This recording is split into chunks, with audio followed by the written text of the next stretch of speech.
Personne ne sait ce qui va se passer, peut-être qu'il faut le dire à elle. Tous les gens, c'est effrayant.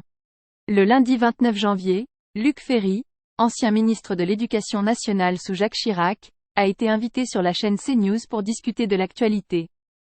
En particulier du mouvement des agriculteurs. Lors de cette interview, il a exprimé clairement ce que tout le monde pense tout bas sur Ursula von der Leyen, la présidente de la Commission européenne, bien que je ne sache rien à ce sujet.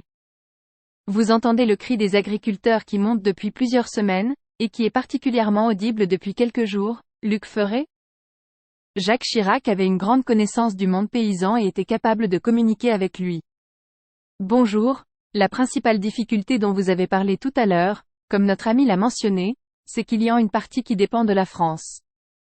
C'est vrai que nous pouvons faire beaucoup de choses, mais il y a 50% ou au moins 60%, ainsi que des contrats passés avec l'Ukraine, Madame von der Leyen, qui est à mon avis la plus grande catastrophe qui soit arrivée à moi. Je comprends qu'on veut y aider l'Ukraine mais pas sur le dos des paysans, ça n'a pas de sens, c'est absurde. Enfin cite que le poulet, les céréales ukrainiennes rentrent en France sans barrage de douane, ça a aucun sens, c'est absurde. Enfin on veut tuer les paysans, cela doit cesser. Alors le Ferry n'est pas le seul à critiquer Ursula von der Leyen et je pense que ses oreilles ont encore sifflé quelques heures plus tard. On est toujours sur la chaîne CNews et là c'est Régis Le Sommier, directeur de la rédaction d'Omerta, qui rappelle combien Ursula est complètement perchée. Elle reste sur une autre planète puisque la semaine dernière elle a proposé de taxer les émissions carbone justement précisément des agriculteurs au moment où l'UR est. Alors c'est évidemment une proposition mais on se demande sur quelle planète vit Ursula von der Leyen pour proposer quelque chose comme ça à ce moment-là précisément quand l'Europe des agriculteurs dans l'atomium. Vous savez, des fois je suis vraiment une truffe à dire des conneries grosses comme moi.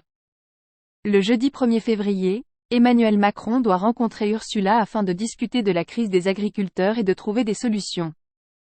On ne sait pas ce qu'ils vont nous dire à propos de l'oursoulage, mais j'avais tourné une vidéo dans laquelle le professeur Raoult a 5 sur ses commandes de vaccins avec